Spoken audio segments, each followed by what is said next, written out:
unconsolidated jeepney ay maaaring dumaan sa kanilang mga ruta hanggang ika-30 ng Abril taong 2024 ayon sa Land Transporting Franchising and Regulatory Board o LTFRB nitong Huwebes.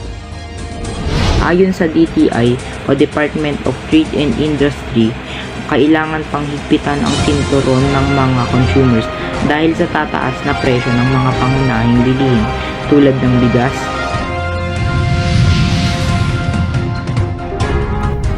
Department of Education o DepEd itinaga nitong Huwebes na ang lahat ng biyernes sa buong taon ng pag-aaral tatalaga bilang Catch-up Fridays dahil sa mga layuning mapabuti ang kasanayan ng mga mag-aaral sa pagbabasa. Pangulong Ferdinand Marcos Jr. sinigurong walang biyakan at buong tiwala niya kay Vice Presidente Sara Duterte sa kabila ng patutsadahan nila Marcos at dating Pangulong Rodrigo Duterte tungkol sa fentanyl.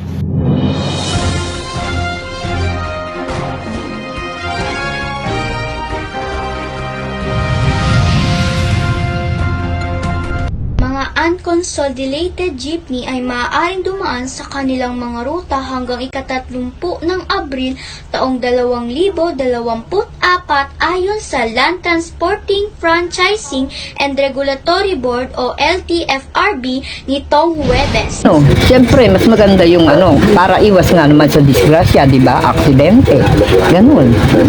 Tsaka isa pa, sa bagay, mas maganda rin yung kasi ang problema lang, driver, di ba, karamihan mga lumang jeep ang ginagamit nila. Kawawa naman yung pamilya kung hindi sila maghanap buhay. At si Kuya Kenneth na isang jeepney driver. Para sa akin, okay naman. Para rin naman din sa tao rin. Para maging komportable din sila. Siyempre, sa jeep, marami naman ding nasanay na rin sa jeep na tulad dati na kilala tayo bilang sa jeep. Yun, kung yun po ang ng gobyerno, wala tayong magagawa, di ba? At Kuya Langga na isa ring driver at naghahanap buhay. Ano po ang pinag-uusap-usapan namin dito? Bakit ganon? Kasi kung tutusin, ang jeep na yan ay ang pong kinagisa ng ating mga magulang, ng mga ninong natin, di ba? Sa akin, hindi ako sa ngayon ay ipisot lahat ng jeep. Kung gusto ko lang, kung ipipisot nila, yung mga bulok lang, o kaya yung mga usok, yung mga sira ba? Yung mga bago, wag nila ilamay, wag lahat. Yun lang masasabi ko. Pumunta naman tayo kay Mr. Magnaye para sa balita ukol sa pangyayaring politika.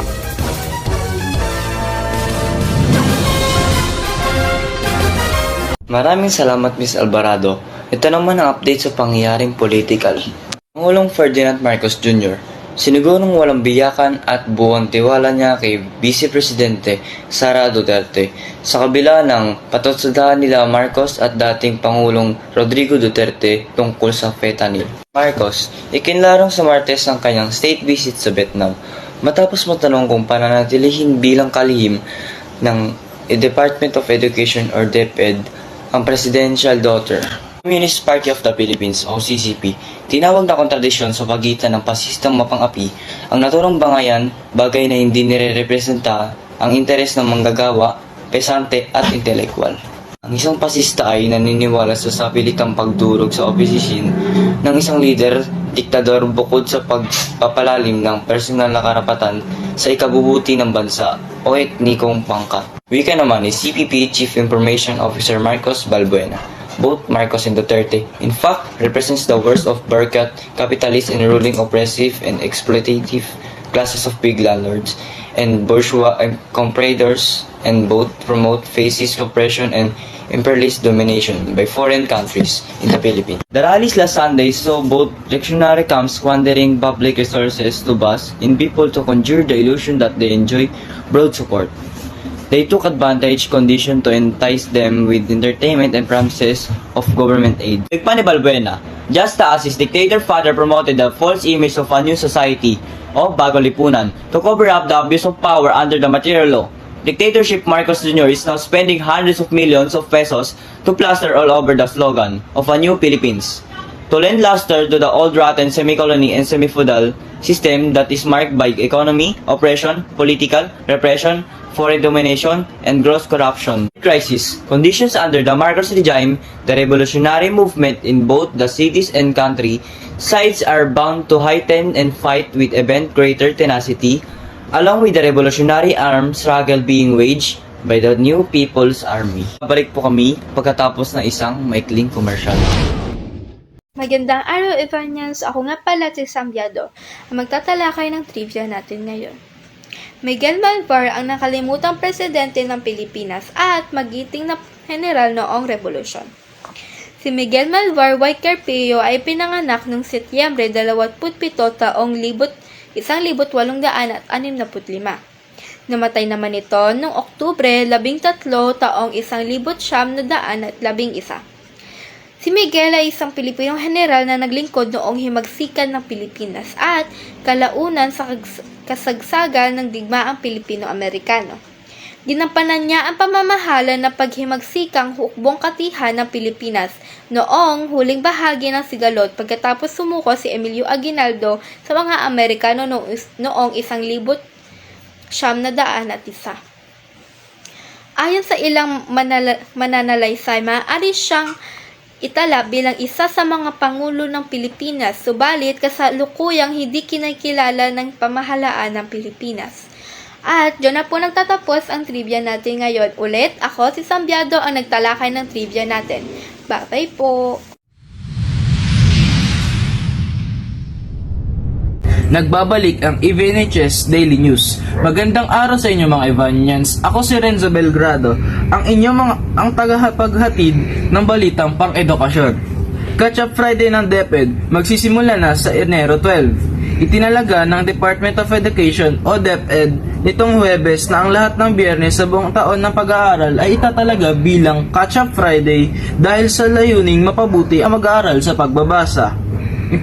Papatupad ng DepEd ang Catch-up Friday sa lahat ng pampublikong elementarya at sekundarya at community learning centers sa buong bansa simula sa Enero 12, 2024. Ito ay may hangaring pahusayin ang mga akademikong performance ng mga mag-aaral sa K-12 Basic Education Program. Ilaan sa aktibidad at orientasyong DEAR o Drop Everything and Read ang lahat ng Biyernes sa Enero 2024. Batay sa memorandum na nilagdaan ni DepEd Undersecretary Gina Gonong noong Enero 10. Ang DEAR ay kabilang sa mga diskarte sa pagbabasa ng ahensya na nagbibigay daan sa mga mag-aaral na magsarili at tahimik na magbasa ng libro sa kanilang pinili sa maikling panahon. Nakatutok naman sa pagpapatakbo ng National Reading Program ang unang kalahating araw at ikalawang kalahati naman ay nakasentro sa pagpapaunlad ng mga pagpapahalaga, kalusugan at edukasyon sa kapayapaan. Idinagdag din ang Homeroom Guidance Program tuwing Biyernes. Ngunit sinabi rin ng ahensya na hindi mamamarkahan ang Catch-up Fridays dahil ang pangunahing layunin nito ay palakasin ang pag-aaral. Ang individual na pag-unlad na ay dapat nasubaybayan sa pamamagitan ng reflection journal ng mga mag-aaral, pagsasama-sama ng mga karanasan sa pagbabasa, mga natutunan, at pagpapahalaga sa edukasyon sa pagpapahalaga, kalusugan at kapayapaan. Ang mga mag-aaral ay maaari ring ipahayag ang kanilang mga saloobin sa pamamagitan ng iba't ibang anyo ng pagsusulat tulad ng kwento, journal, personal na saysay at iba pang anyo ng malikhaing pagpapahayag na nagpapakita ng kanilang natatanging karanasan sa pagkatuto ayon sa memo. Kailangan natin ng isang araw kung saan kailangan natin humabol doon sa kung saan natin gusto dalhin ang mga bata. Dahil hindi pwedeng paulit-ulit na lang tayo sa ating ginagawa pero wala naman tayong nakikita na pagbabago, wala tayong nakikita na improvement sa ating mga learners. Ani ng Vice Presidente at Education Secretary. Sinabi ni Duterte na isasagawa ang eskema hanggang 2028 o hanggang matapos ang administrasyong Marcos.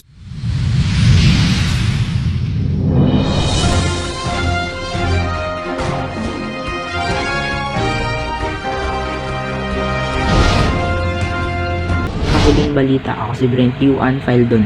Pinapaalalang, ayon sa DTI o Department of Trade and Industry, kailangan pang higpitan ang sinturon ng mga consumers dahil sa tataas na presyo ng mga pangunahing bilihin tulad ng bigas, delatang sardinas, instant noodles at gas.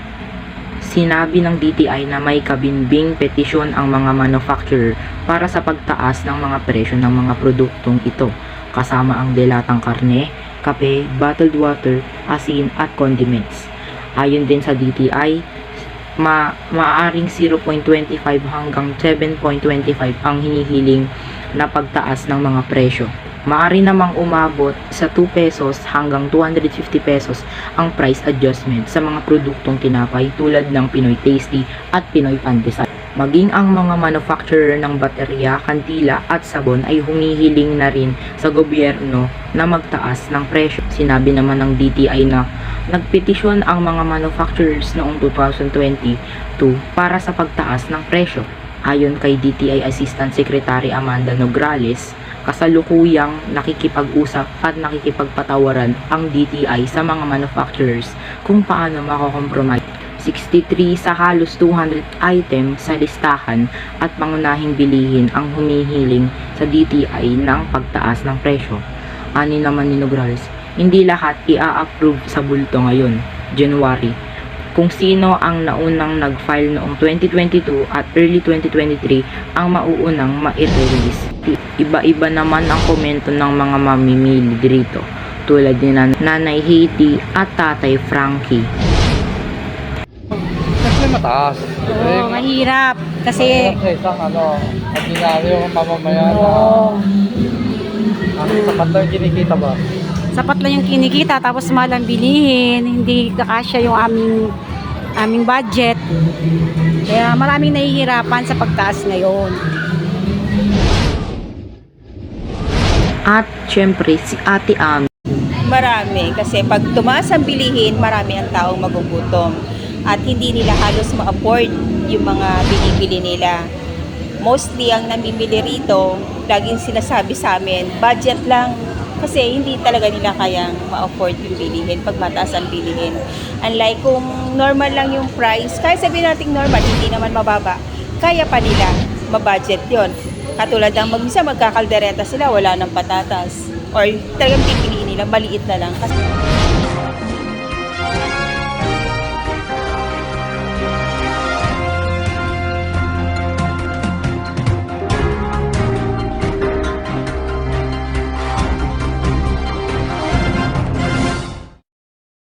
Sa buong puwersa ng EVNHS Daily News, ako si John Maverick Magnaye.